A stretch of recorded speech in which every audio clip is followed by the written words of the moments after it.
Round 5 of the championship here at Detroit. My name is Jarvis Coyd. I'll be your commentator here today, and the man pushing the buttons and the cameras is Julia Marquez, our production, and Eitan Bredeshra is our executive producer here at HyPrix Studios. And yes, we are here at Detroit for a street circuit in Michigan. Asphalt and concrete to wait for the drivers. The first race in 1982 is a 2.35-mile circuit with 14 turns. And it's going to be an interesting race, the only street circuit on the calendar. Round 5 for a 2-heat event. 30 minutes each, and the drivers will have one mandatory stop per heat. And of course, our last round will be next week at Daytona for a 1-hour race. nvsimsports.com. That's where you can join the Discord and also check out what we have on the website. And of course, social medias, Instagram, X, Facebook at nvsimsports. Make sure to like and follow the posts and make sure to subscribe.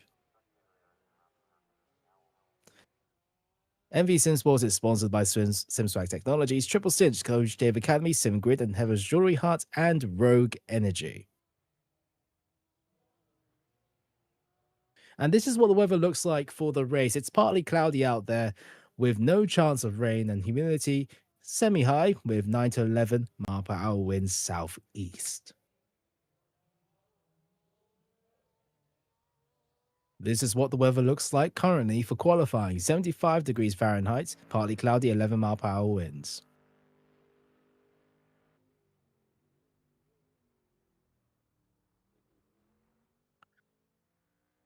So these are our GT3 AM standings. Augusto Mason ahead of Daniel Cabral by 25 points, 90 versus 65.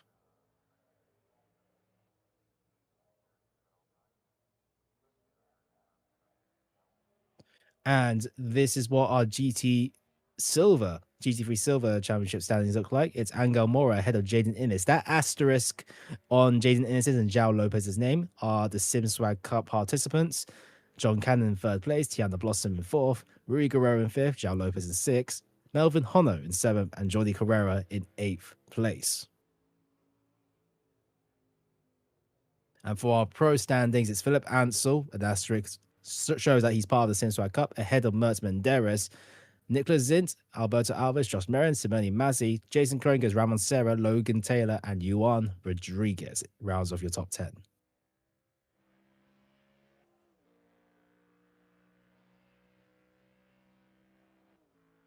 And these are the prizes for both winning for first, second, and third in this championship. You get a trophy. And of course, if you're part of the SimSwag Cup, you get, if you do get P1, those are the prizes there. P2, P3 also get prizes.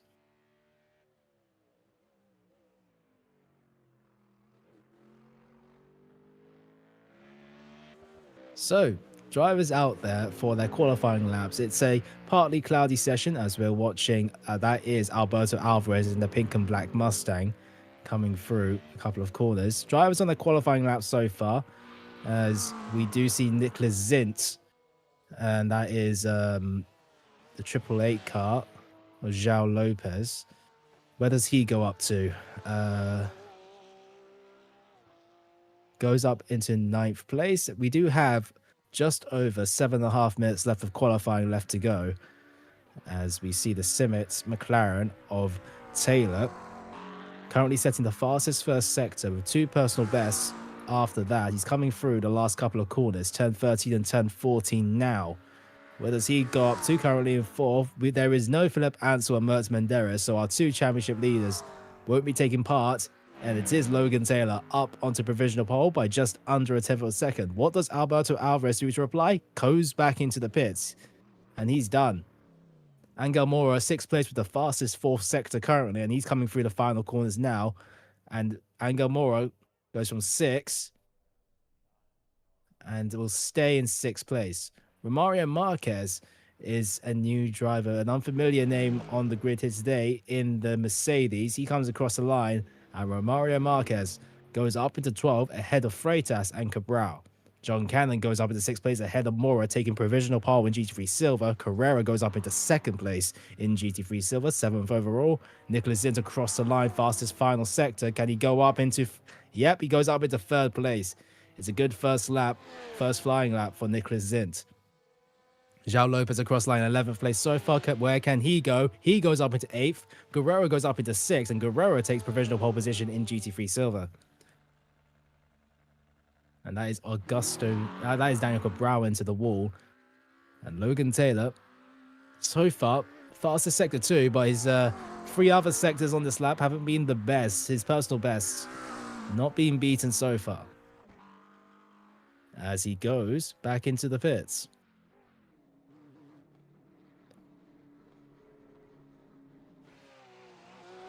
John Cannon, with 3 personal best sectors, currently 3rd place in GT3 Silver, in both the championship and in qualifying here today. He'll be looking to get ahead of Guerrero, who's only a couple of attempts, 9,000 split between himself and João Lopez in 8th at the moment, as he comes across the final couple of corners. The last proper corner will be turn 13, heading out now into the flat out turn 14 across the line. And what will it be for John Cannon in the Porsche? And he goes up into 6th place, 2 tenths ahead of Rui Guerrero. And that's looking good, but Carrera beats him out, and it's provisional pole position in GT3 Silver for Carrera, 6th place overall. And he is beating out all of his competitors right now. GT3 Silver, GT3 Pro, and GT3 Am all calculated differently. They're all independent from each other. So that's good for Jordi Carrera as Rui Guerrero comes to a stop. So does one of the Porsches out there, as we see Augusto Mason as well coming across the finish line, currently in 12th place. Logan Taylor not improving.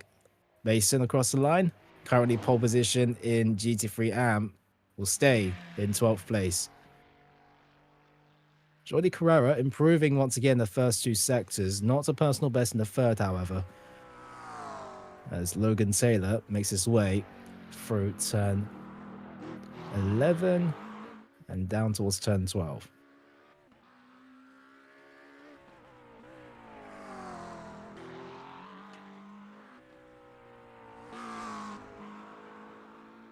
Logan Taylor will go back into the pits. Jordi Carrera will be the final car out there to set a qualifying lap. Carrera has already got a confirmed 6th place overall, 1st place in GT3 Silver, but Jordi Carrera will be looking to get ahead of a couple of GT3 Pros. Carrera across the line, but he will stay in 6th place. And that will be all for qualifying, looks like.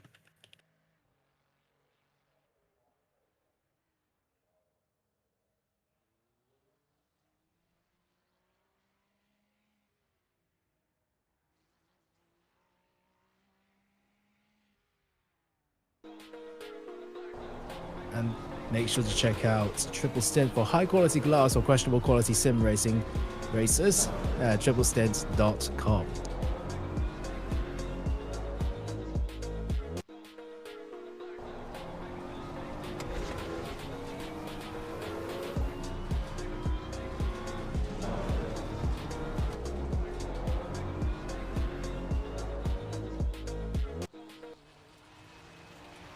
And if you're looking for sim racing socks and a sim racing pedal set, make sure to check out SimSwag Technologies. simswagtech.com.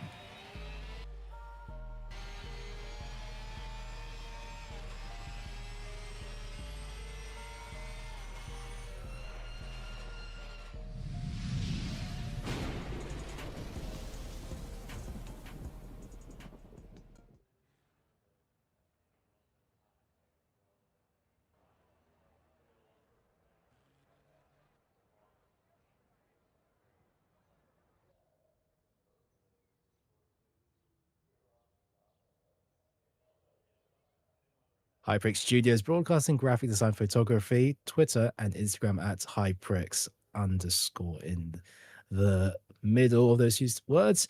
But yes, Detroit awaits us, and this will be the grid setting for for both race 1 and race 2 once we do get the results. And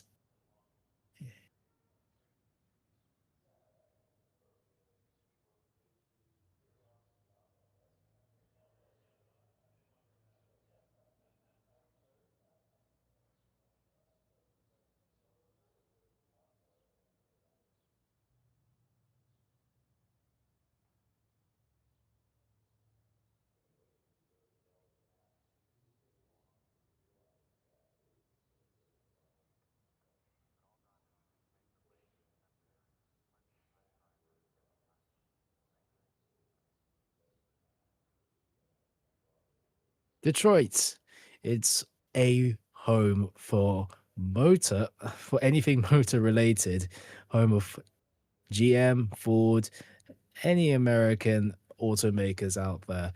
And around this street circuit, it brings out a bit of history. 1982 being the first race around the Detroit Grand Prix circuit. A 2.35-mile circuit with 14 turns. The walls come ever so closer. So that's what the drivers will have to contend with. Mind you, it's not easy out there at all. But it makes it all much more easier that it's not foggy, it's not raining, it's not how it was in such as like Road America when I think another series had to contend with a bit of rain, GT Sprint Series Americas. But yeah, this is going to be an interesting event. 2 heats of 30 minutes long. The last time that we had this was on the Hockenheim ring, and it was about 15 minutes into the race when the drivers decided to come in for their first pit stops. So we'll probably see a mirrored version of that if they choose to do so.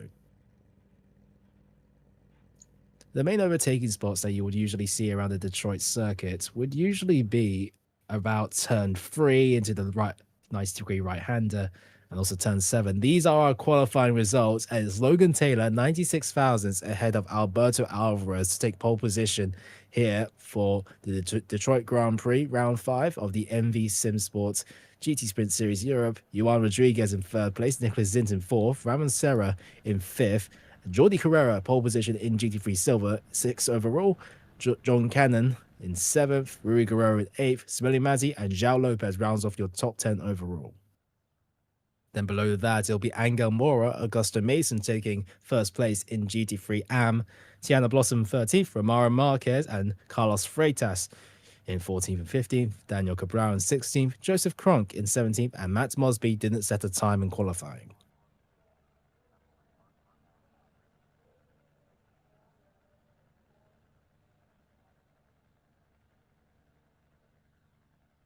As mentioned in qualifying, Philip Ansel wasn't able to make it here today, and also Mert Menderes. So the top 2 in the championship not coming to this race here today around Detroit, but they do have a comfortable gap in the championship ahead of Nicholas Zint. 68 points compared to 92 of Mert Menderes between Zint and Menderes. But it will be Logan Taylor in the McLaren taking pole position with the absent blue and white McLarens. That would usually be, most probably, would have been ahead of most of the drivers here. But as we head towards the first race of this event, Heat 1, will get underway.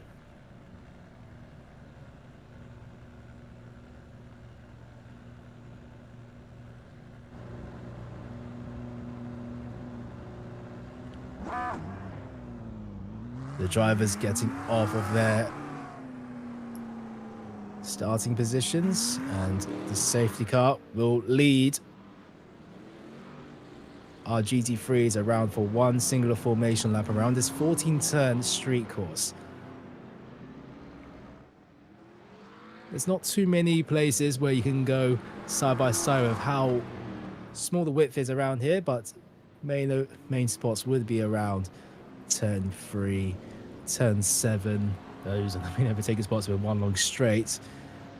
The safety car started halfway around a lap, so we're heading close to the start of the 30-minute race. The McLaren will have the inside line heading down into turn 1, turn 2, and there'll be Alvarez trying to get ahead of him.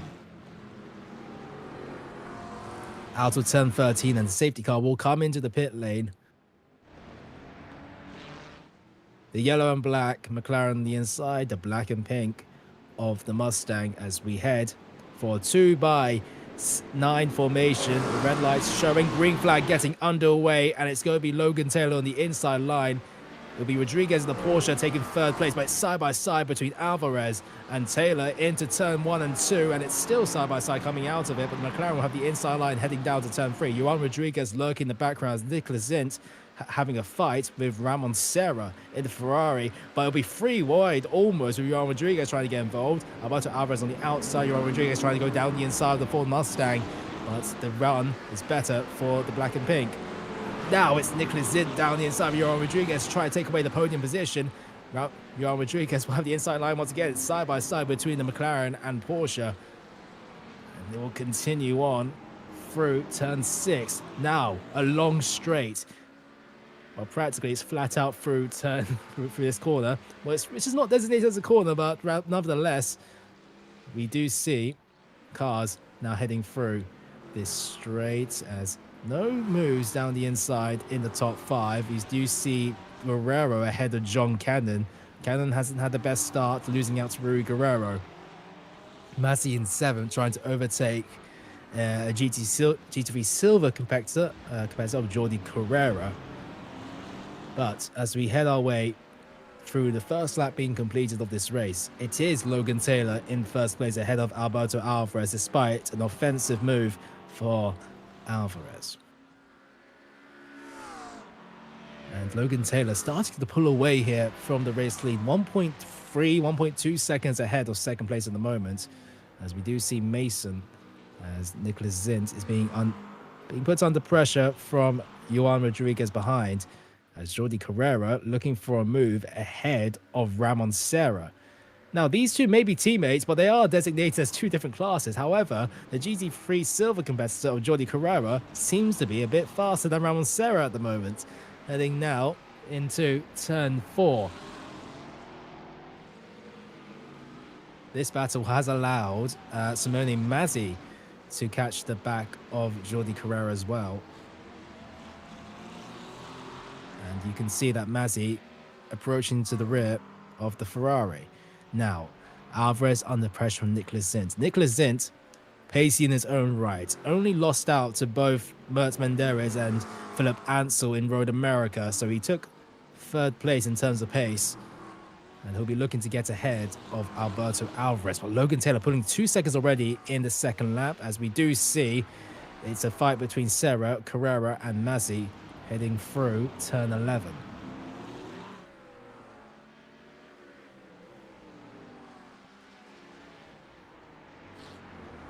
Detroit isn't kind to mistakes at all. You can have a brush with a wall, but that will be your final warning, as we do see coming out of turn 13.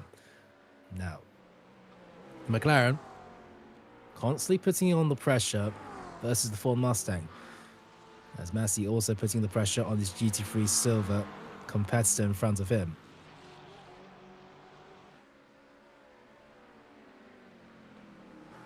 Through certain parts of the racetrack, we do see some overtakes. Ramon Serra defending on the inside versus his GT3 Silver competitor.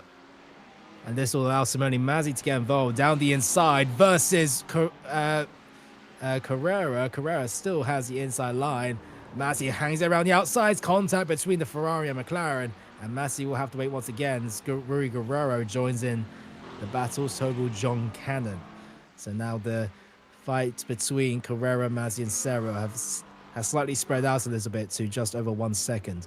Nicholas Zint versus Alberto Alvarez. Through certain parts of this racetrack, Alberto Alvarez's Mustang will struggle a little bit more than the nimble McLaren.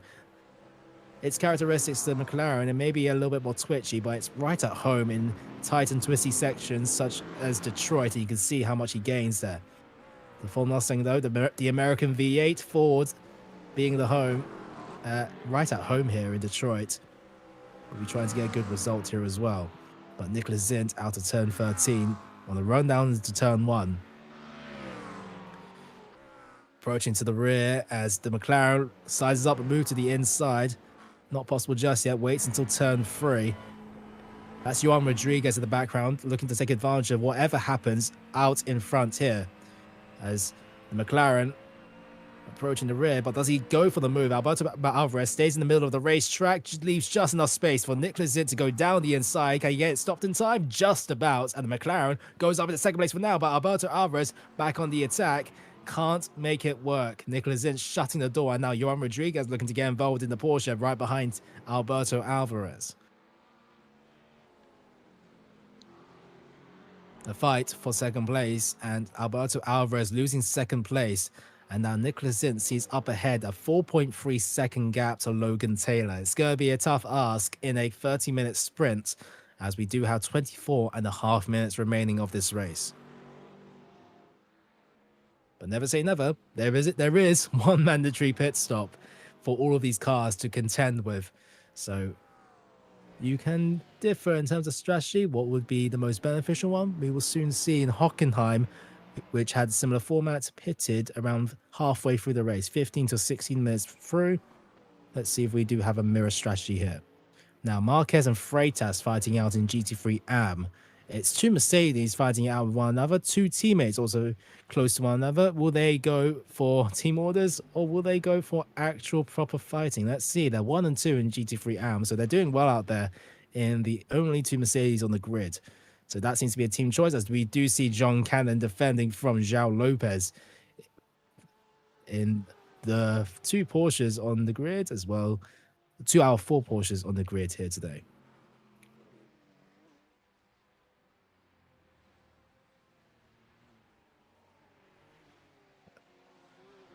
John Cannon currently 3rd place in GT3 Silver on the road, and GT3 Silver 3rd place in the championship as well. He does have Rui Guerrero ahead of him, which he lost out to at the start of this race, and he'll be looking to try to get back that position through maybe some strategy, maybe on pace alone, but we'll see as the field starts to spread out a little bit. Gaps going over 1 second around this racetrack so far. We'll soon see what exactly happens here.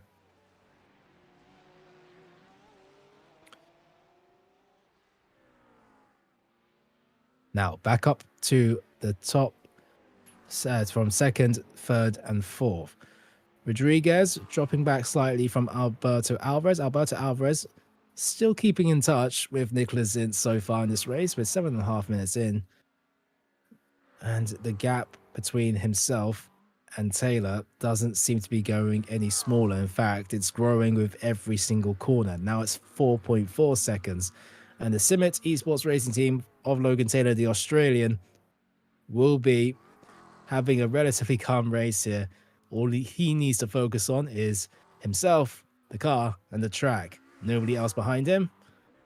And just needs to keep this pace going. Now, fight out in GT3 Silver is starting to brew. We do have 2 teammates in front and back of John Cannon, of Rui Guerrero and João Lopez. But in Porsche and Ferrari cars alike, as we do see Daniel Cabral in the LVS iRacing team, currently behind Mason in the GT3 AM Championship, 4th place in the GT3 AM. Both Mason and Cabral 3rd and 4th, because Marquez and Freitas looking good out there in the Mercedes.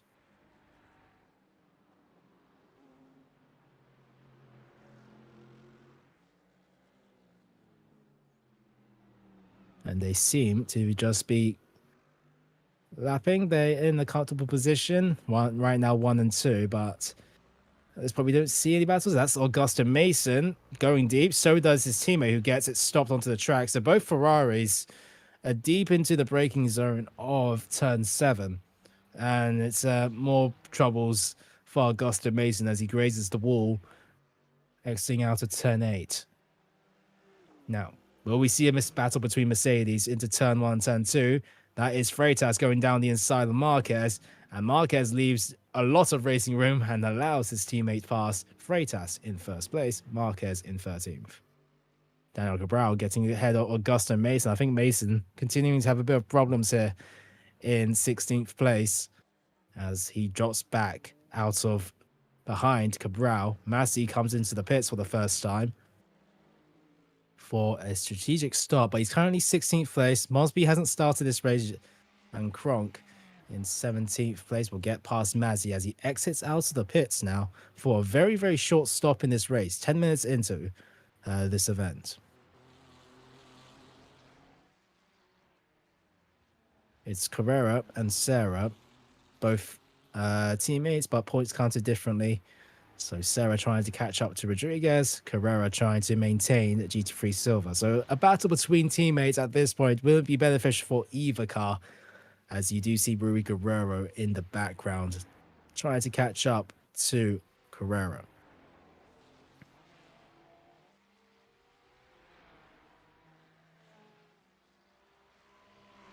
Heading into turn 1. And you can probably sense that Sarah is dragging Carrera along. Sarah taking 2 over the curbs for the best racing line possible, but Carrera looking very racy versus his teammate as he does pull to the left-hand side.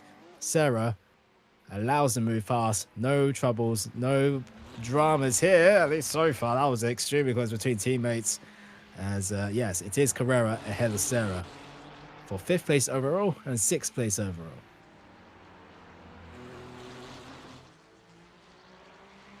The battle will continue on.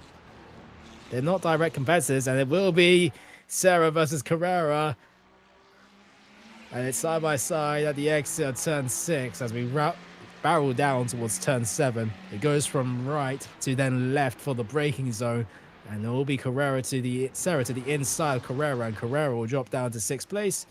And it was as it was before this. But the battle that these two teammates are having will allow Guerrero to catch up to the fight here. 2.2 seconds now. Keep an eye on that gap, because that will go smaller with every corner that they battle. And Cannon in 3rd place will be thankful that this battle continues on.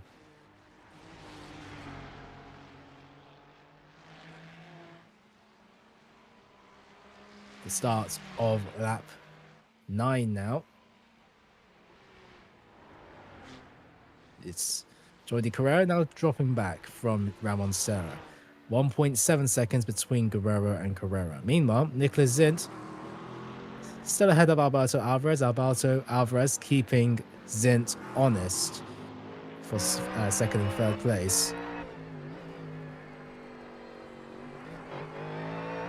Alberto Alvarez trying to keep things consistent as he will wait, because a gap this small, any differences in strategy will make the difference. You can go for a shorter stop with a low amount of fuel to try to get them out of getting out ahead in track position, but then you also have the consequences of being forced to save fuel.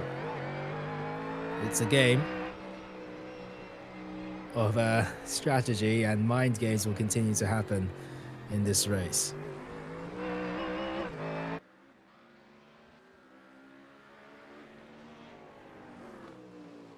Juan Rodriguez in 4th place, 2.6 behind, 5.9 seconds ahead. He's currently in 4th place and will pounce at the opportunity when it does come. If the cars in front have any sort of problems. Cars racing against the wall at the exit of turn 13, which doesn't do damage, but as we do see, Ramon Serra versus Carrera, it's a swap from the inside to the outside for Carrera, and that could have ended a lot worse. It was extremely close between teammates, But they both continue on in one piece. 1.5 seconds now between Carrera and Carrera feeling like that Ramon Serra might be holding him up slightly for the lead of GT3 Silver as Serra closes the door on the outside in the braking zone. He doesn't want Carrera to get past at all. 1.3 seconds now between Carrera and Guerrero as Massey gets a black and orange flag or a meatball flag for some potential damage perhaps to Mazzy. As we do see Blossom coming out of the pits, Marquez coming out of the pits, GT3 Am coming into the pits already in this event. Serra versus Carrera will continue on heading into turn 7. 1 second now between Carrera and Guerrero. Oh, as Guerrero makes contact with the wall, exiting out of turn 7. So Guerrero now dropping back to 1.6 seconds, and the battle between Guerrero and Carrera has dropped back to 1.8 seconds now, and John Cannon will soon feel like he can get past.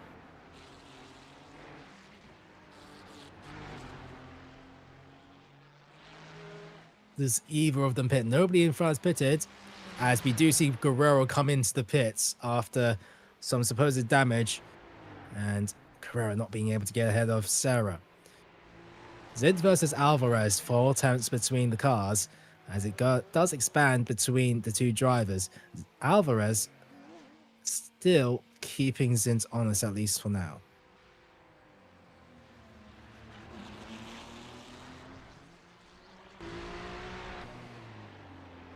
Jordi Carrera still putting on the pressure. Ramon Serra starting to feel a few mistakes from his teammates up in front.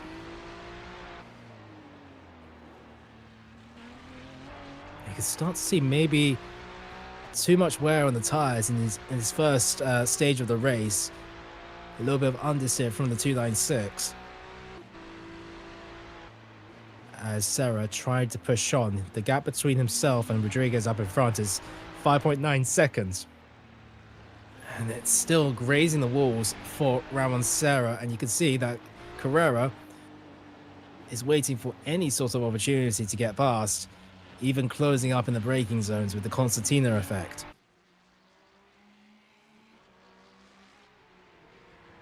But now, Zint and Alvarez going down to 2.5 tenths of a second, and it's closing even closer, heading through turns 1 and 2, and into turn 3. When does Alvarez choose to go for the move? We're 16 minutes in, heading into 17 minutes into this race.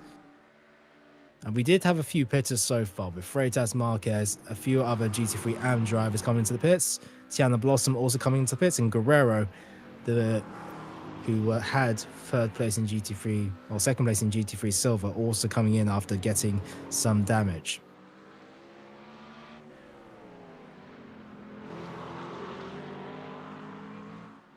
Zint versus Taylor, the gap still stable between 4.5 seconds now, as Alberto Alvarez heading out turn 6. Zint defending on the inside as much as he physically can into the middle of the racetrack, and Zint will stay ahead of Alberto Alvarez for now, heading out to turn 7.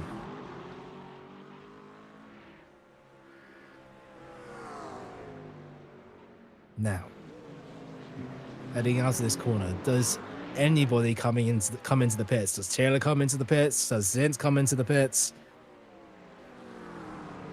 As we head through turn 13. And it does look like that Zint and Alvarez do come into the pits at the same time. Now, who gets ahead of each other? You can lower the margin in the pit lane when you do come into the pit box in how much fuel you can get. 12 minutes left of this race, so it will be a splash and dash, as that is Mazzy with the black and orange flag trying to get repairs on this car. Now, Zint into the pits, Alvarez ahead of Zint. But now who comes out of the pit lane? John Cannon, Lopez come into the pits. Mora continues on, and the McLaren very much ahead of the Ford Mustang now, pretty much comfortably. It was about a 3/10 gap. It's now 2.4 seconds, and Zint coming out just behind Angel Mora in GT3 Silver. Zint will not want to waste any time behind his competitor, and down the inside, Angel Mora doesn't fight it out. Alvarez 2.2 seconds behind Zint. Now, coming in at this point, Taylor, Rodriguez, and Serra all have continued on. So now, for Taylor, Rodriguez, and Serra, do they come in on this lap, or will they continue on to try to take advantage of perhaps an overcut? It is possible, as Logan Taylor comes through turn 13. And yes, Logan Taylor coming into the pits on this lap.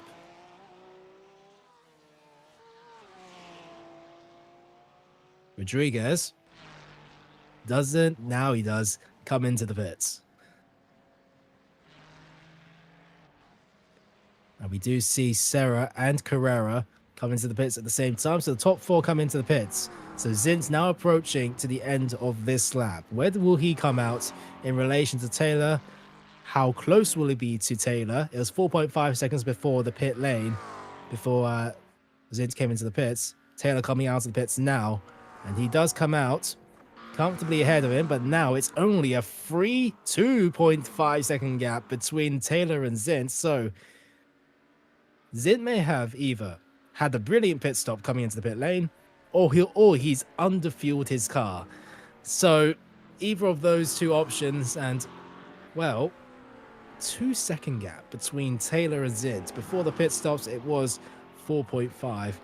Let's see how much management Zint will need to do, because Alberto Alvarez 2.3 seconds back, not too far away. Rodriguez 3 seconds further back from Alvarez. As we do see Serra versus Carrera will continue on even after coming out of the pits. 5 tenths splitting between the two cars. These drivers will do it all again in Heat 2, as it is Serra that goes way too deep into turn 6, and Carrera gets the easy move ahead of Ramon Serra. And the track, all of a sudden, going a little bit cloudy. It's all grey skies here at Detroit for these final 9 minutes of racing. Partly cloudy, now it's fully cloudy if you're on the racetrack here. Sunny for the majority of this race, the past 21 minutes. And now, coming to the end of it, let's see how these drivers fare. Now, even though Carrera got ahead of Serra, it won't impact either of these two drivers getting points, as they are classified in different license classes.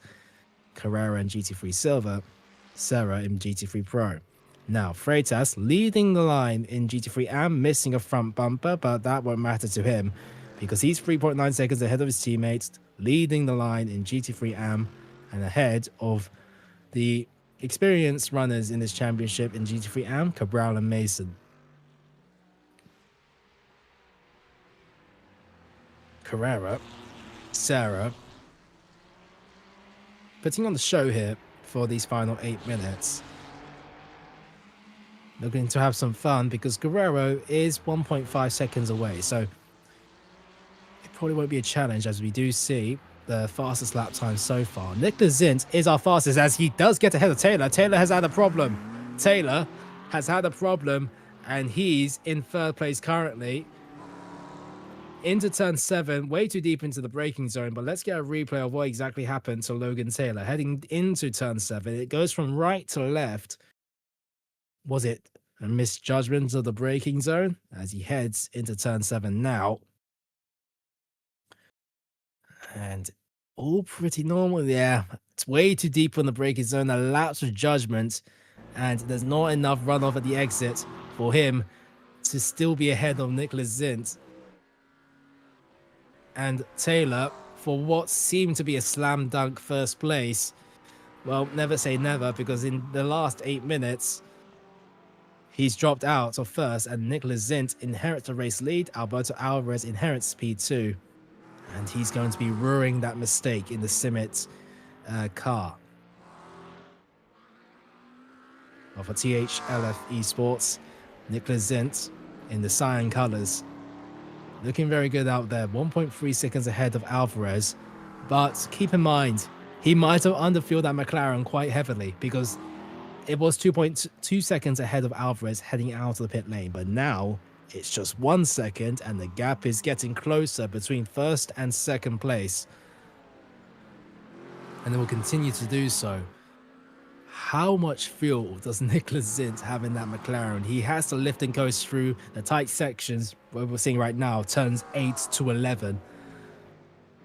Because as we go around the roundabout, it looks like he is getting ever so closer to Alberto Alvarez through every corner. The gap going down to just under 0.7 of a second.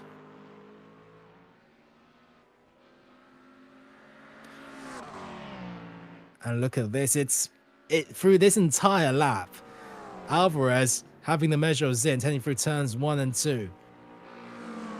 And then to turn 3, what does Nicholas Zint do? He chooses to go onto the racing line. Alberto Alvarez 3.5 tenths away. Into the braking zone. It will still be as it was, but Alvarez can feel that there is some time on the board here, as we do see at the bottom right. Alberto Alvarez getting closer. In the last lap alone, 9 tenths quicker than Nicholas Zint. And this is the time for the overtake to happen. Heading out of turn 6, Alberto Alvarez getting so closer, but Nicholas Zint defending close to the wall as he can possibly do. Alvarez has to be forced on the wide angle, but it's deep for the McLaren. And it'll be side by side of Alvarez as we head through this entire left-hand section into turn 8, turn 9, turn 10 and 11. Alvarez tries to force it onto the inside, but Nicholas Zint shuts the door, covers it off through turn 11. And for now, Nicholas Zint still is in the race lead. We do have 4.5 minutes left to go as a McLaren versus Ford rivalry into the final few moments of this race. Heading out of turn 13, it's flat out through turn 14 for the start of the next lap. Turns 1 and 2 get the best exit possible for turn 3. The Ford Mustang getting the slipstream as we go into chase cam on Alberto Alvarez. But for now, I don't sense a move here for Alvarez unless he goes for the unexpected. He does go down the inside. Contact between the McLaren and Ford, and Alvarez ahead of Zint with the help of some rear contact by the Ford. So Alvarez now in the race lead ahead of Nicholas Zint. Taylor, because of this battle occurring, is now under a second back from Nicholas Zint and also Alberto Alvarez. This is getting a little bit spicy. Rivalries being lit up. With the absence of the white and blue McLarens of Mertz Menderes and Philip Ansel, it's now a top 3 battle for the race lead. Remember that Logan Taylor was the pace setter in the early stages of this race, pulling away from both Alvarez and Zint for the first 15 minutes. Can he do anything in the last 2.5 minutes to try to overtake both Zint and Alvarez? Let's see exactly what happens. But it does look like Zint is continuing to drop back from Alberto Alvarez. Zint's having a problem with his fuel, so he has to lift and coast into every single braking zone, it looks like. As we do see, he does drop back from Alvarez by 1 second now, and Taylor is only getting closer. Rui Guerrero versus John Cannon. This is for second place in GT3 Silver. We haven't seen much of GT3 Silver, but John Cannon got ahead of Rui Guerrero and now has to defend from the Ferrari, but Rui Guerrero having a bit of a mishap, exiting out of turn 2, wrong line, and John Cannon can breathe a sigh of relief that there won't be an overtake taking place into turn 3, or battle into turn 3, I mean.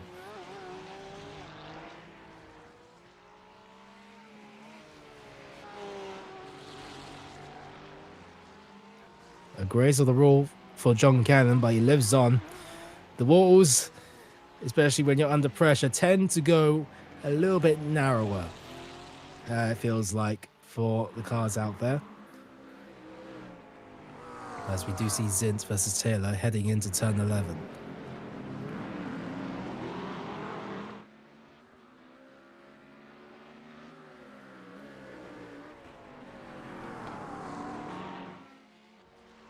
As we do see Blossom versus Mora. through turn 10 and 11.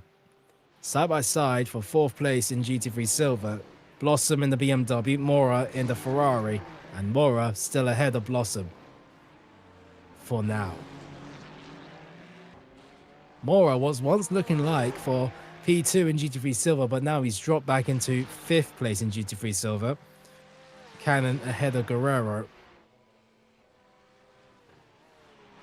As we do have the white flag taking place.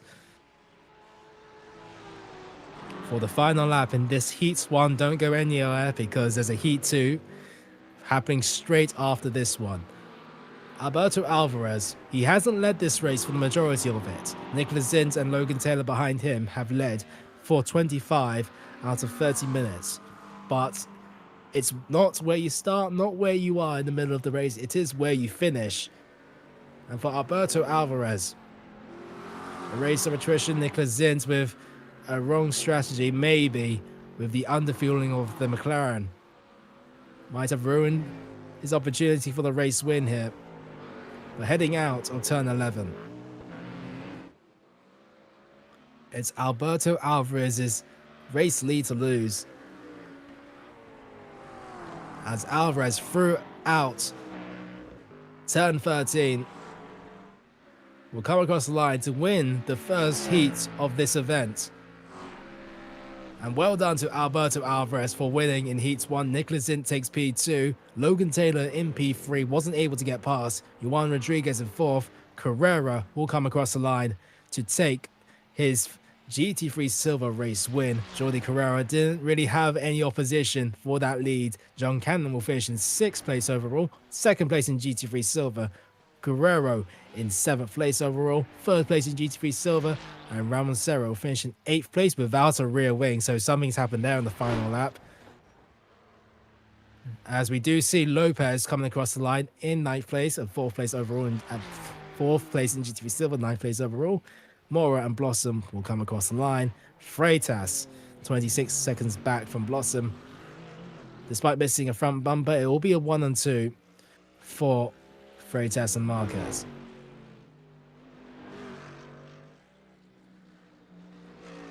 So well done to their wins here in the Sol Mercedes. Mercedes out there. Freitas winning, Marquez in 13th. Cabral and Mason will come across the line for the final cars to do so. And well done to the drivers that finished.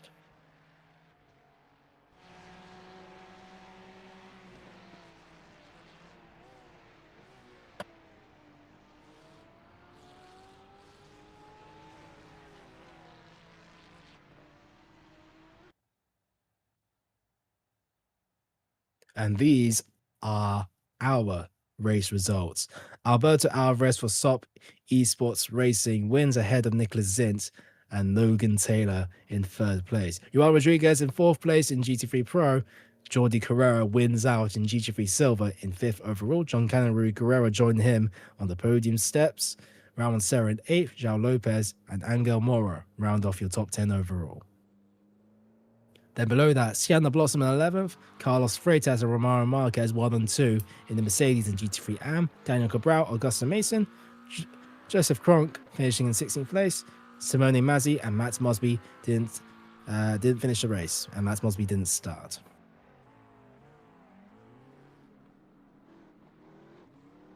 But that is it for Heat 1. Heat 2 will be getting away shortly, and there is a 5-minute warm-up in between sessions. And as you can see, the sun beginning to set, I believe it looks like, with the sun going down a little bit. So the sun may come in a little bit of an action if they got HDR setting on with the sun flare. But yes, a 5-minute break in between races for the drivers to either take a break or get some extra laps on the board.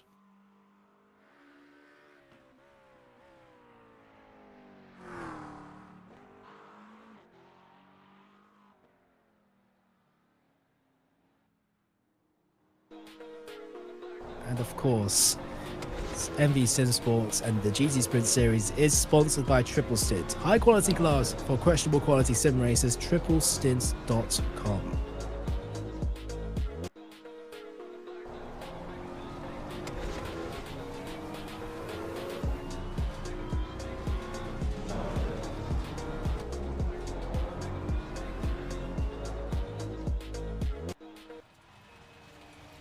also helping to support MV Simsports and the GT Sprint series is SimSwag Technologies. If you're looking for SimSwag socks or a pedal set, make sure to go to simswagtech.com.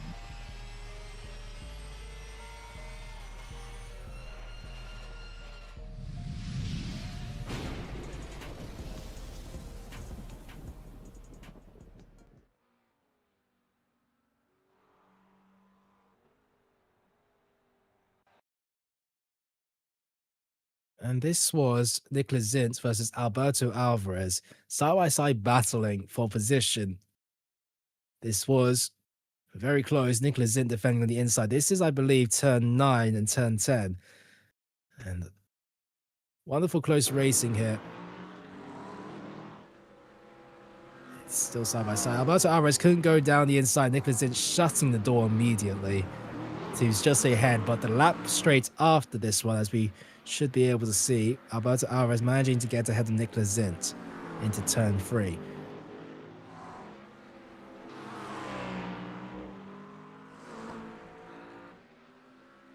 The run down to turn 1. Nicholas Zint underfueling his McLaren quite heavily, so having to constantly do lift and coast through the majority of these corners here. Alberto Alvarez not needing to do that. So, run down to turn 3. Alberto Alvarez looking to just stick behind, it looked like. But for Alberto Alvarez, he was not waiting for a second, looking for a move to the inside, but making contact with the McLaren onto the entry of turn 3. But Alberto Alvarez taking the race lead from that overtake. And Nicholas Zint in P2.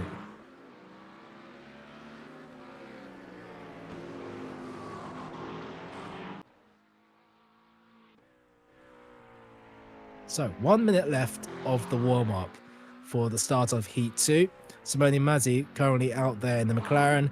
Didn't get too much running, unfortunately. He retired during Heat 1, the only retiree, as Matt Mosby didn't take part in the first heat. So Simone Mazzi getting a couple of laps back around this Detroit GP circuit. Nicholas Zint also out there, P2 finisher in Heat 1. We'll be looking to make up a few mistakes, as yes, mvsimsports.com. There you can also join the Discord to sign up for any of the championships running, and of course future championships. Instagram, X, and Facebook at mvsimsports is your handle. Make sure to follow all the socials out there. And MV Simsports is sponsored by SimSwag Technologies, Triple Stint, Coach Dave Academy, SimGrid, Heather's Jewelry Hut, and Rogue Energy. Apologies, as we do finish the warm-up.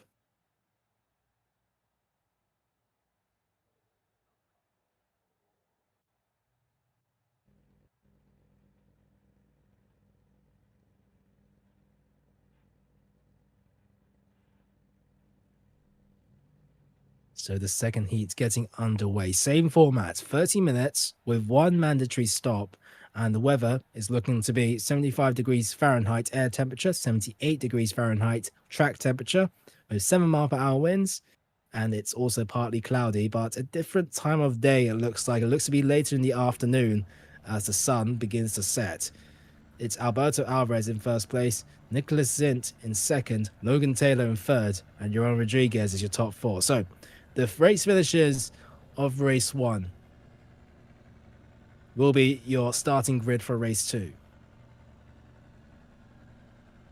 So it'll be Alvarez on the inside, turn 1. Nicholas Zint on the outside, continuing on their battle in the first race.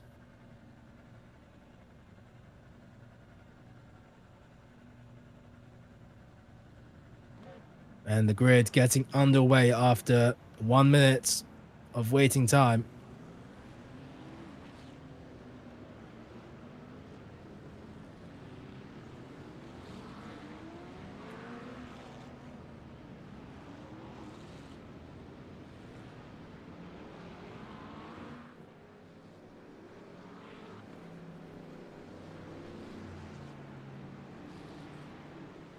A few drivers will learn their mistakes out there. It will be Alberto Alvarez commanding the race lead ahead of Zint and Taylor. Taylor, remember, pole position in qualifying, but losing out after a mistake into turn 7, which made him lose the race lead. But before that, very comfortable, mind you. As we head towards the end of this very short formation lap, it's Alvarez on your left towards the inside, Zint on the outside. Safety car will pull into the pit lane. It will be a 2x9 formation, as the green flags will be shouting out, bellowed out for the start of this race. Alvarez to the inside, Zint looking to be overtaken by Logan Taylor into turns 1 and 2. Zint holds it around the outside, in fact wants to pursue Alvarez. Johan Rodriguez in the Porsche waiting in the wings to see if he can go for a move. But it'll be Zint versus Alvarez heading to turn 3. As he does feel like Zint has to defend in the middle of the racetrack. Logan Taylor down the inside. Zint leaves the space. It'll be side by side the exit of the two McLarens heading out of turn 3 into turn 4. Zint around the outside trying to defend his place in second. But Logan Taylor towards there's contact between Johan Rodriguez and Logan Taylor having damage in the rear of his car in the middle of the racetrack. Luckily, nobody else was collected from that incident out of turn 4 and 5. But it'll be side by side between Carrera and Rodriguez. Carrera going up into P3 overall, lead of GT3 Silver, but Carrera also looking to get past Johan Rodriguez. Contact between the Porsche and McLaren, as we do see a move for Guerrero down the inside Johan Rodriguez, and Johan Rodriguez down to 5th place overall, side by side between Taylor and Sarah, and it's Sarah who is the worst off, and Sarah dropping down to 17th and last for GT3 Pro, and it's all kicked off here. Heat 1 was very calm on the first lap, but Heat 2 has seemed to switch around completely. As we do see, this is Johan Rodriguez, currently 5th place overall, and well, that is Daniel Cabral having some heavy damage caused by a spin out as well. As Taylor looking to try to get past João Lopez in the red and white Porsche into turns 1 and 2. Taylor around the outside, heading out of turn 2 into turn 3. Taylor choosing to go on the wide hand side. That's Mazzi in the McLaren. Didn't manage to finish Heat 1, but he's down the inside, as we do see Rui Guerrero versus Rodriguez. Rodriguez now getting up ahead of Guerrero, but oh no, Cannon and Guerrero has spun out there, and Guerrero will drop down out of the race lead in GT3 Silver. Lopez, closing the door against Mazzi. That was very aggressive from the Porsche there.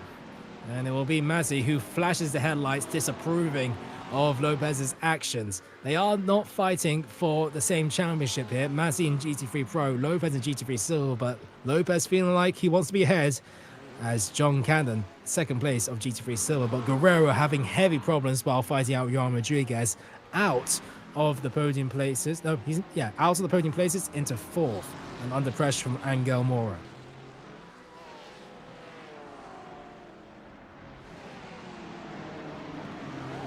Now, heading out of turn 13, it's flat out through turn 14. The fight between Cannon, Lopez and Mazzi continues on. Guerrero versus Rodriguez. Rodriguez going down the inside. And simple enough, this isn't Carrera's battle. Carrera's battle is his other GT3 competitors of Cannon and Lopez. So he won't really care about Rodriguez getting past, and also Taylor, who's just right behind him now.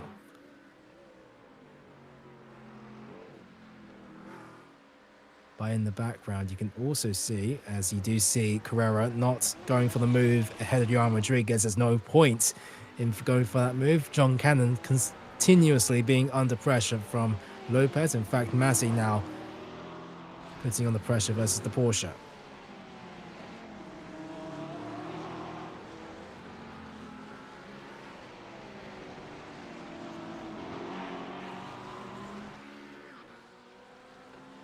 Heading out to turn 6. This is one of the few overtaking zones around this Detroit Street circuit. Heading towards the inside for Mazzi. Lopez manages to stay ahead for now. Mazzi will be continuing to feel frustrated behind Lopez at the moment. Taylor trying to get past Carrera as well. Doesn't want to waste any time because he wants to get that podium place again. It's a miracle that Taylor, after the first lap, what seemed like to be over, especially with that damage to the rear part of his car, he's now chasing Juan Rodriguez for third place.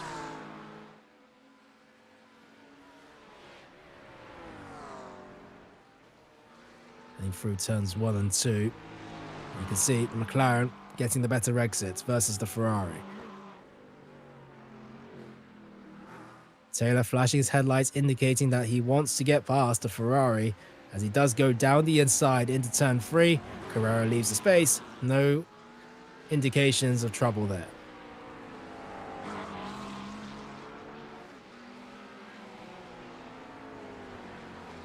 And Taylor will start to pull away. But Masi versus Lopez, it started off with Lopez closing the door in this section of the racetrack. But heading out of turn 6, when will the McLaren choose to go for the move ahead of João Lopez?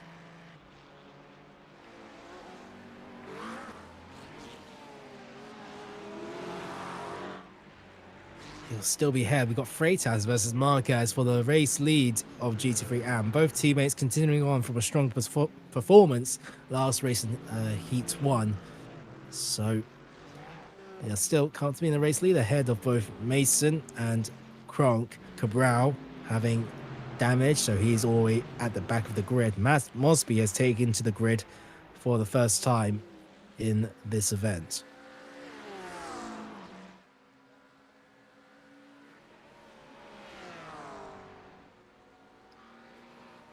Getting through turns 1 and 2.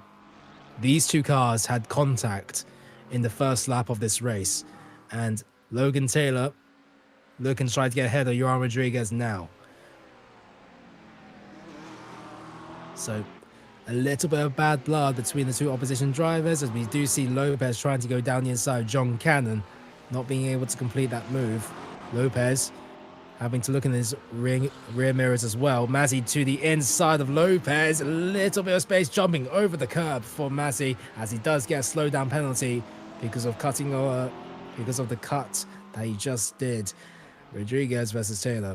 5/10 splitting between the two drivers for the podium places.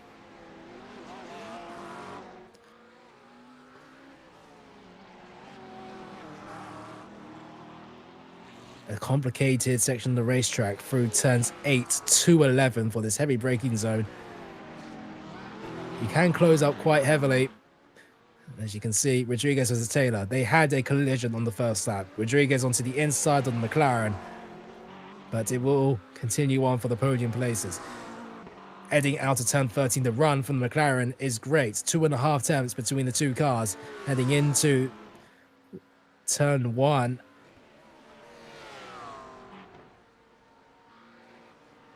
And this is the closest that Logan Taylor has been to the Porsche. This very moment, you can tell how hard the McLaren is pushing because he's constantly grazing the walls, which is safe enough if it's a bit measured. Into turn 3.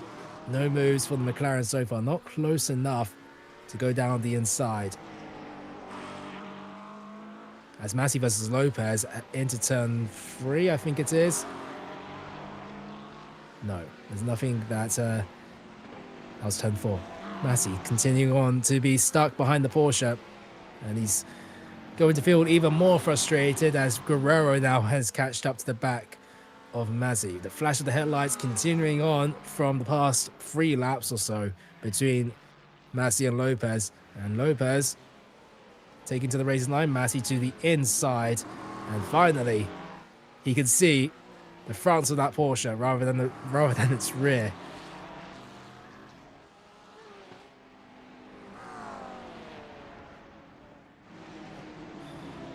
And now you can see Lopez versus Guerrero as Guerrero goes a little bit deep into turn 11. So the gap beginning to spread.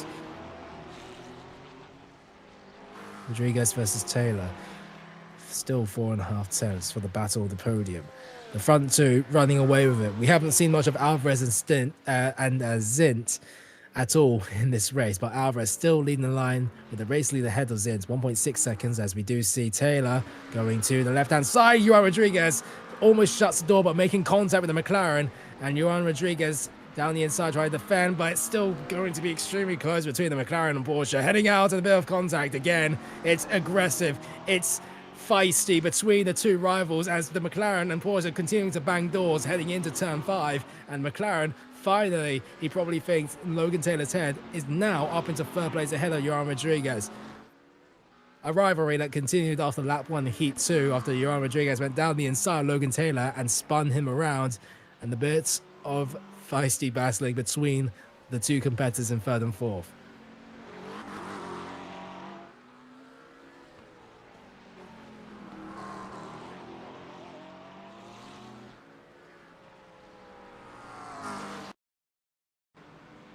And this is Matt Mosby, who has taken to the track for the first time in this race. He usually just runs GT Sprint Americas, but out here in GT Sprint Europe, as he makes contact with the Porsche, as he slows down.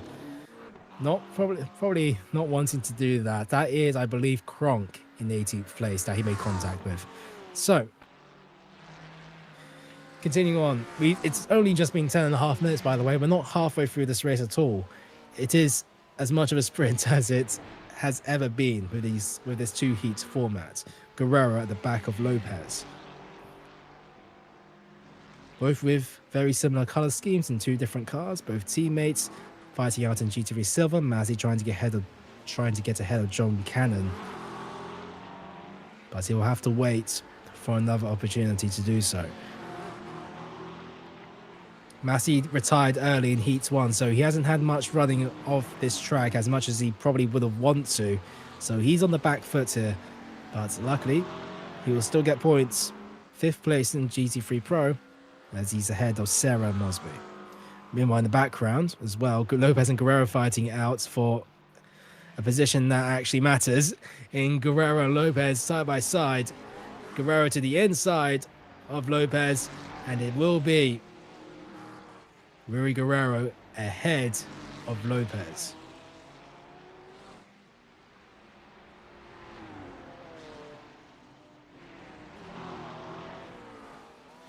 Massey still continuing to try to get past John Cannon. We'll have to wait once again. It's getting a little bit overcast around Detroit now. Partly cloudy, the forecast was. And now we are getting some absence of sunlight on the racetrack here. That's Joseph Kronk exiting out the pit lane as we head down to turn 3. Mazzy, 1.5 tenths down to almost 1 tenth down the inside. As John Cannon breaks later, Mazzy still can't get the move done. It's still Cannon ahead of Mazzy, at least for now. The McLaren to the inside turn 4 and almost ahead. Cannon drops back behind. Doesn't want to force a battle. He'll continue on in 2nd place in GTV Silver as he was previously. And Mazzy will try to catch up to his GT3 Pro competitors who are about 12 to 13 seconds away between himself and Johan Rodriguez. Meanwhile, speaking of Johan Rodriguez, he's still close to Logan Taylor. We continue to see a battle between these new heated rivals, it seems like. I don't think Johan Rodriguez and Taylor have had haven't had many battles previously, at least this season, the past 4 rounds or so. But now it's starting to boil over a little bit between these 2 drivers. As that is Sarah trying to climb back what was lost as he gets ahead of a lapped Joseph Kronk and trying to get past the GT3 AM competitors of Freitas and Marquez, but they go into the pits. Sarah joins them as well. Augusta Mason will continue on. Will take the race lead in GT3 AM.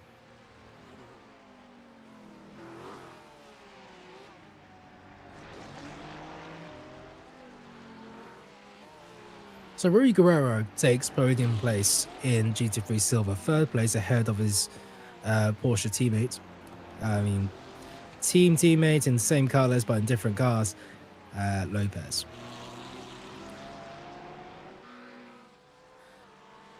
And he's trying to catch up to John Cannon to take second place away from him. 1 second to lose him though, as he tries to close up. But now this is where you start to see the strategies take place. Last time, Nicholas Stint went for a very much an not unorthodox, but an under-fuel strategy that got him ahead of Alvarez in the pit lane. But oh dear, that is Carlos Freitas heading out of the pits and, well, into the wall. And that will hamper his race slightly as he does get passed by Daniel Cabral. So Carlos Freitas might not be able to take first or second here in Heat 2 unless something goes wrong.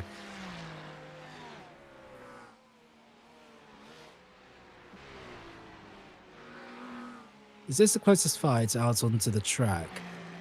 Second, third, and fourth in GT3 Silver.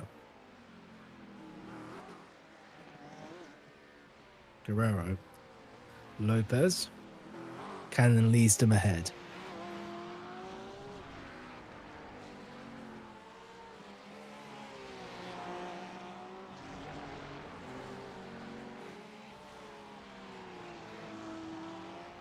But Cannon still being able to match and slightly better the pace of Guerrero. 1 second now, as we do see the fastest laps of the session. Alberto Alvarez, the only man into the 127, so 127.7. That's your fastest lap so far, the GT3 race lead.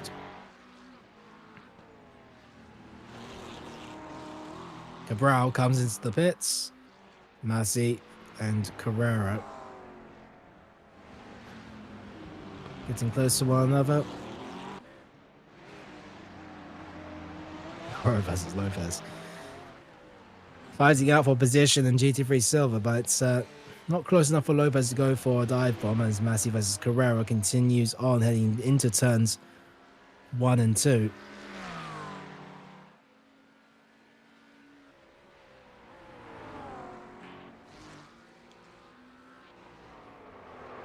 It's contact between two license classes, and it's Jordi Carrera who won in Heat 1, but now has to tow back into the pits. Contact between license classes. Masi in GT3 Pro, Carrera in GT3 Silver, and Carrera is forced back into the pits. And that means John Cannon inherits the race lead in GT3 Silver, Guerrero in second, and Lopez in third. So even more stakes in the championship here. John Cannon versus Rui Guerrero. For Rui Guerrero, he's 5th place in the championship. John Cannon in 3rd place. But the two drivers split by just 27 points, if I get my math right. So let's see exactly what happens, but yes, not what Jordi Carrera would have wanted in that race at all. As we do see Alvarez and Stint come in for their first and only stops in this race. Logan Taylor joins them, so does Rodriguez. And will Cannon and Guerrero join them? Yes, they will. Now, it's flipped from GT3 Pro to GT3 Silver for the battle in the pits. Who gets ahead, Cannon or Guerrero? Will one under fuel or not? As Alvarez still comfortably ahead of Stint, as we do see Sarah ahead of GT3 Am. Alvarez and Stint. Stint has closed up in the pits. 1 second, but where does Cannon and Guerrero join out when they filter out of the pits? Cannon, are they ahead of Guerrero? Just about. Cannon is ahead of Guerrero, as we do see Juan Rodriguez versus Taylor out of the pit lane once again for 3rd place in GT3 Pro.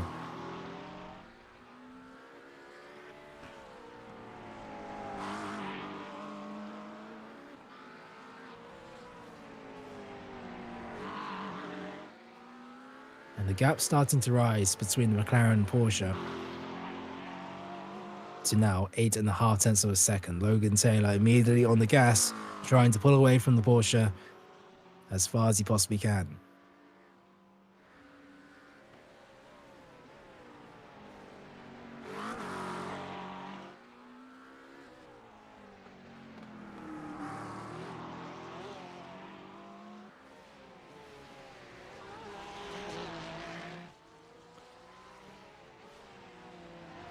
Now, Porsche's characteristics. A bit of understeer when you go on the throttle due to its rear engine layout, but its strength is traction out of the slow speed corners. Heavily needed, especially out of turn 13 for the run down into turn 1, but it's going to trouble you a little bit when you do have some complicated sections. A bit of contact between Guerrero and the wall there, as Guerrero tries to continue to push on. The Ferrari, generally called an all-rounder in iracing, so it's not the strongest everywhere, but it definitely is up there. There's a reason why it's used in every single fixed, or not fixed, but open race out there, especially if you're new to the service.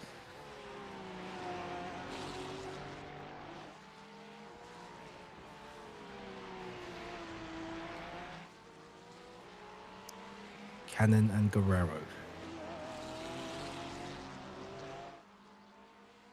We've got just over 10 minutes, 9 minutes left to go.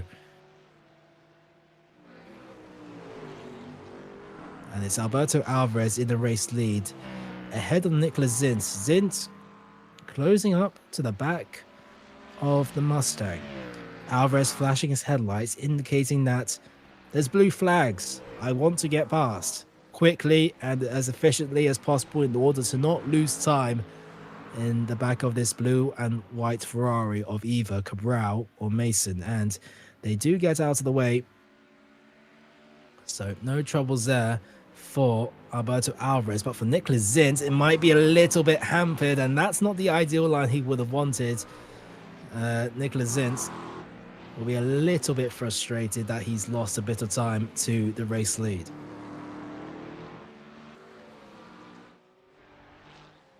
As we do see some smoke taking place as Tiana Blossom, this is what happened, into turn, what is this, 12 and 13 it looks like. Yeah, manages to save it.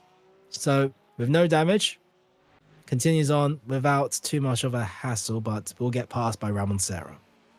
Oh, but I think there's some additional damage there on the left front of that BMW. Yeah, a little bit, but not too badly. Tiana Blossom will continue.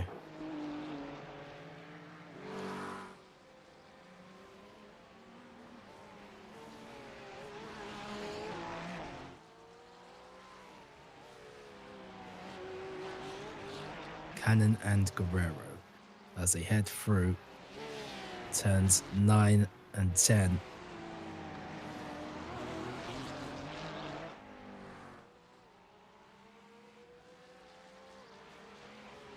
So in Heat 1, it was the battle for GT3 Pro. Now in Heat 2, it's a battle for GT3 Silver.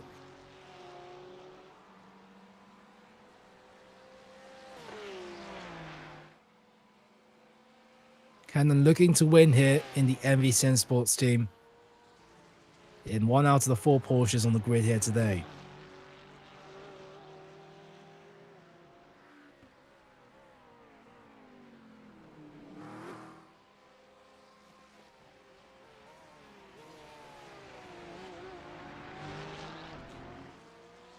Guerrero closing up at the exit turn 3.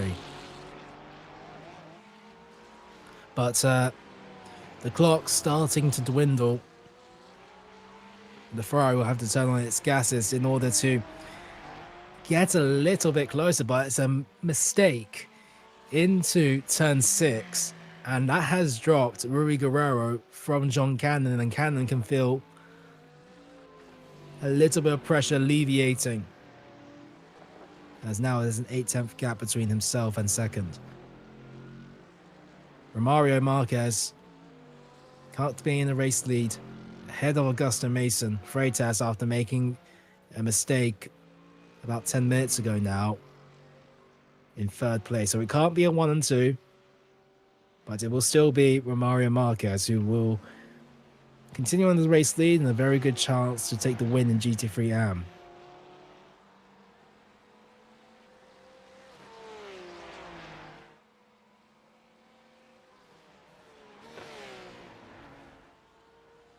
5.5 minutes left to go. Max Mosby in the Corvette out here today for what I assume, if I do make an educated guess, because Mosby does generally run in the Americas series, which happens about 2.5 hours from now. Just getting some genuine practice onto the board here in Heat 2 of the Europe event, as we do see Joseph Kronk come into the pits for a second time in this race, as John Cannon making contact on the outside wall, exiting out of turn 5. Turn 5.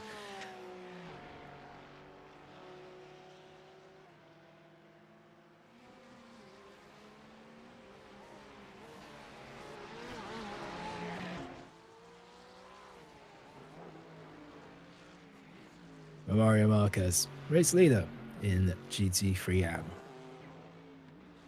For, I believe, if I'm not mistaken, this is debut event, so doing well out here for his team. We'll get some good points on the board for the final 2 rounds of this season.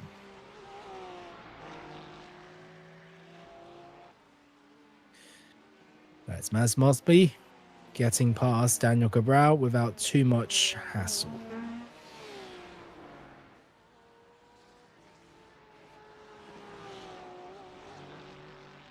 Rui Guerrero struggling onto traction out of turn 13. The gap starting to widen as they were exiting out of the final corner, the final proper corner.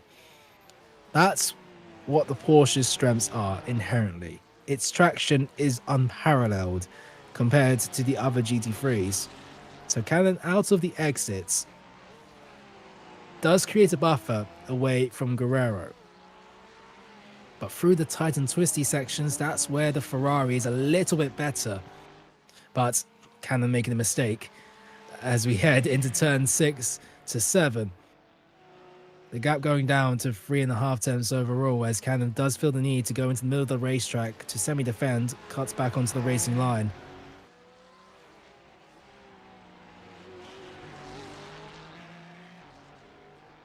And for the final 3 minutes, this will be the final chance that Rui Guerrero can probably get close to the Porsche to try to go for the overtake, but never say never.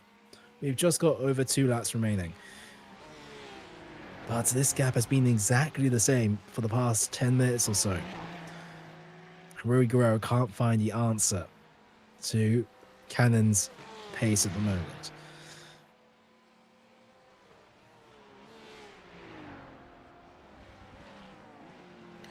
We do see Taylor at the back of Joseph Kronk trying to lap the Porsche in front of him, heading into turn 4 without too much trouble.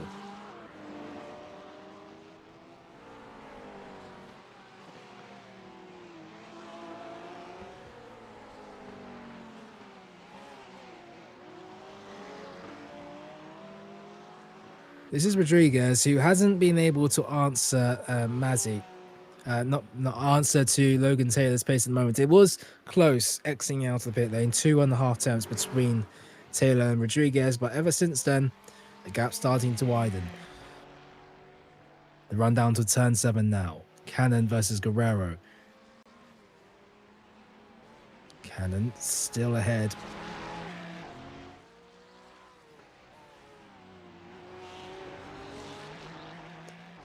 One and a half minutes remaining on the clock.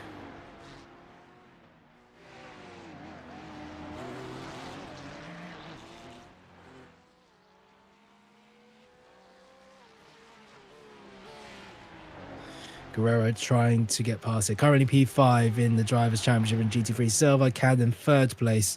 And a win here could get him ahead of, I believe, Innes and Mora. Yes, it would do.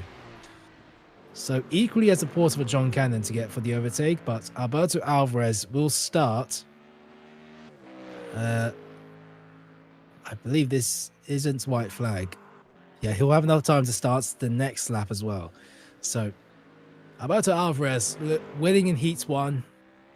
Very likely to win in Heat 2 unless something drastic happens. And he will also be here for GT Sprint America. So winning 2 out of 4 races so far today.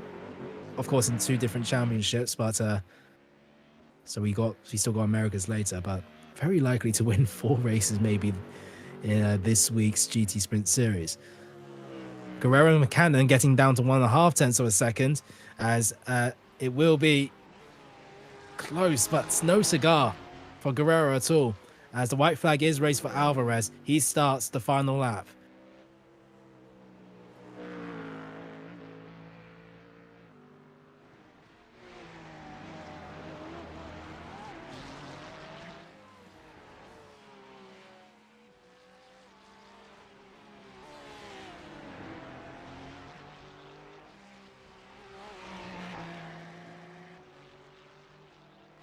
The last dance for Rui Guerrero and Cannon.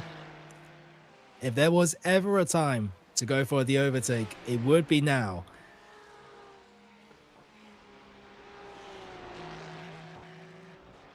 Into turn 3. Is there anything that Guerrero can do to get ahead of Cannon? Cannon has been defending to a T this entire race, constantly under pressure, but with barely any mistakes that resulted in Guerrero getting past. This will be the final time, as we do see Alvarez coming through turn 11 to he will finish this race in first. Heading out to turn 6. Cannon versus Guerrero. Is there a move for Guerrero? Will there be a move? As Cannon goes back onto the racing line. Let's cut back to Alberto Alvarez, as he has won this race. Heat 2. 2 out of 2 wins in GT Sprint Series Europe. Nicholas Zint has to settle for second place. Logan Taylor in third. As he comes through the final couple of corners, Rodriguez in fourth, which he will soon do as well. Logan Taylor across the line. Rodriguez in fourth place. Massey in fifth. Cannon versus Guerrero across the line. It's super close, but it will be Cannon's win. Cannon ahead of Guerrero. Margins close. 2 tenths of a second. As Lopez will finish in third. Podium in GT3 Silver. Moro will finish in fourth. Serra has to settle for 6th in GT3 Pro. 10th overall. Blossom will finish 11th.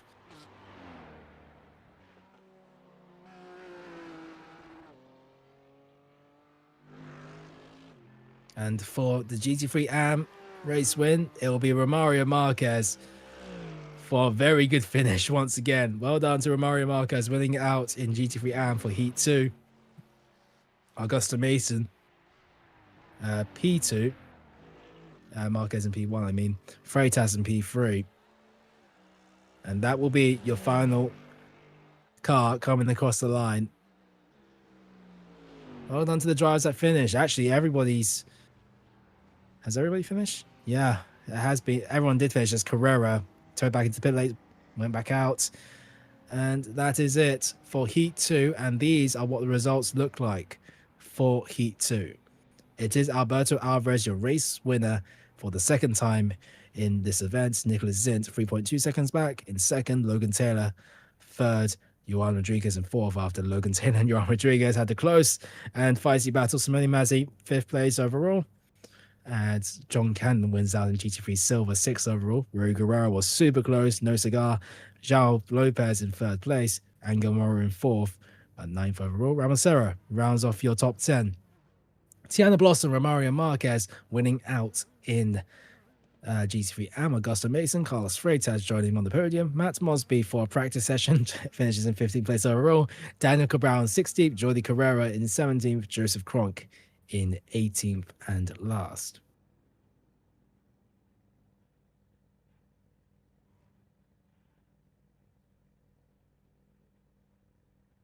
So now we'll be looking to try to get some of our first place finishers or podium place finishers here in the interview pen. So, welcome to the interview pen, Alberto Alvarez. 2 out of 2 race wins here today in the GT Sprint Series Europe. Heat 2 was a little bit easier than the first heat, so let's start with Heat 1. Talk me through Heat 1 because you were in third place for the majority of it, but then mistakes from Logan Taylor and Nicholas Zint having underfueled his car. Talk me through that race. Yeah, so hey guys. Yeah, race 1 was definitely more intense. I don't know, the first few laps got a good start, couldn't get P1, and then I don't know, I had no temperature on the tires, and Zin made it. I basically let him pass because I couldn't do anything. And then I got some pace and got to the back of him, and I missed the chance to undercut him, and then I made a mistake, too much fuel on the pit stop. But I had a bit more pace because I caught up like 2 seconds in 3 laps. So, and then Logan made a mistake, and I was like, oh damn, I should have been first. And then we started like battling, and it was a good fight. A bit of door banging and scratches on the bodywork, but it was a fun race. Definitely the first one. So, yes, indeed. With Ansel Menderes's not turning up here today, you were in fourth place in the GT Sprint Series Europe Championship. You do get ahead of Nicholas Zint just about, as Zint is only 5 points ahead of you before this round. What do you need to do in the final round to stay in third place ahead of Zint and perhaps get closer to Ansel Menderes if they don't turn up for the final round as well? Um, I mean, it's good to be P3. I don't know right now with the drop round how the points turn Right. out, but the only thing I can do is finish ahead of him next race. So gonna have to practice for that one, and let's see. Try my best. I know the Mustang isn't great at Daytona, but let's see. And one question I would like to ask: are you looking to win 4 out of 4 events in the GT Sprint Series here today? With two race wins here in Europe, in the Europe segment, and with America's coming up in about 2.5 hours, are you looking to get 4 out of 4? I'm gonna try for sure. But All let's see. right. I didn't expect to do this good today. So, but I love street tracks. So hopefully I can repeat myself in the next one. And finally, what would you like to say to the people in the virtual grandstands watching this event, to MV Simsports and its partners, and also to your team to help support you? Is there anybody that you'd like to shout out? I mean, everybody involved with the league, you guys doing the broadcast, our partners, Triple Stint, SimSwag, um, that helped put this together. It's been a fun one so far. Hopefully, the next the next race is later today, and then the next one next week is gonna be good to finish off a good season. Thank you very much. That was Alberto Alvarez, your Heat 1 and Heat 2 race winner. Thank you very much for joining us in the interview pen. And we also have our GT3 Silver race winner in Heat 2 here, John Cannon. Welcome to the interview booth. And Heat 2 was quite the eventful one. It didn't come easy, did it? I mean, Rui Guerrero was basically in the rear for about 20 minutes, it felt like. Talk me through Heat 1 and Heat 2 from your side. So Heat One was, I feel like well, I think I got P2 in Heat One, so that wasn't a total wash. Mhm. But I'm gonna pronounce your name. I'm sorry, Guerrero. He was like stupid fast coming up behind me, and I was doing everything I could to keep him behind me. Especially when uh, during Heat One, just constantly in the rearview mirror. And then I finally got away a little bit, so that was good. And then into Heat 2, someone ran right in the back of me into turn 1. I was like, oh, this is going to be just terrible. And the car wasn't terrible. It just had a bit of wheel damage on the back end. I could feel it, especially coming through into the hairpin and all that. But once I got everything, or actually once what's his face spun in front of me, it was like, oh wow, so now I'm P1. That's great. So it was quite the interesting race. He kept me honest the entire race, and I did put a lot of feet wrong, but overall it wasn't bad. And thanks for keeping me honest. Yes, indeed. That was Jordi Carrera in Heat 1 winning, but then making contact with a GT3 Pro driver in Heat 2, which made you inherit that race lead. And you were in a third place in GT3 Silver now. Angamura is the championship leader. As you know, Jaden Innes was second place, but you do close up to the P2 and P1. What do you need to do in the final round to get even closer to Angamura? Basically, just show up and do the best I can, which thankfully I have the day off, so I will be at the next race. So that's good. Perfect. And the Porsche, always good at Daytona, isn't it? And is there anything that you want? I can get the bus stop correct. If I can't get the bus stop correct, it's terrible. And is there anything that you would like to say to the people in the virtual grandstands who are watching the stream, and of course to MV Simsports and its partners? And is there anybody from your side that you would like to shout out to? Thanks to everyone for showing up as usual. Thanks to you guys for broadcasting and putting this on. Of course, thanks to Triple Stint, SimSwag, Heather's Jewelry Hut, Rogue Energy. Let's see, pretty much everyone that's involved in this. Of course, Alabi, Terrell, Devin, all the guys at the admin. And yeah, just pretty much thank everyone for watching too, because this has been basically without you guys, we wouldn't be doing this. Thank you very much. That was John Cannon, who took P2 in Heat 1 and P1 in Heat 2. Thank you very much for joining us in the interview booth. And now for our GT3 AM race winner. And it is Romario Marquez. Thank you for joining us in the interview pen. Romario, first. Yes, thank you for letting me in. Yeah, first race win, the first race in the Mercedes, 1 out of 2 Mercedes. Your teammate was behind you in Heat 2, and you led by, well, let's face it, a comfortable margin. Talk me through your race. What do you need to do to finish in the race lead here today?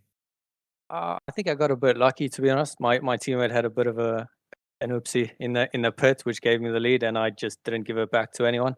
So I think when I got the opportunity, I took it, which I'm happy about. But I think there's still a lot to focus on and a lot to improve on. And yeah, that's all I have to say. It's a strong finish, and 1 out of 2 Mercedes. I did want to ask why. What was the thought process in both of you guys choosing Mercedes? What's it about the Mercedes that you really enjoy and you picked it?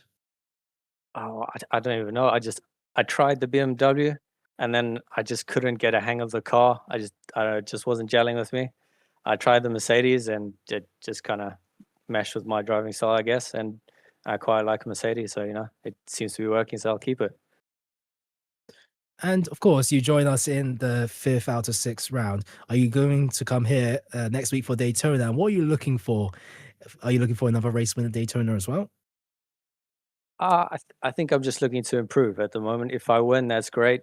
I'm just looking to improve week on week, and hopefully I join at the start of the season the next time, and we can see what we can do. And finally, is there anything that you would like to say to the people in the virtual grandstands, MV Simsports and its partners? And is there anybody from your end, your team, that you would like to shout out as well?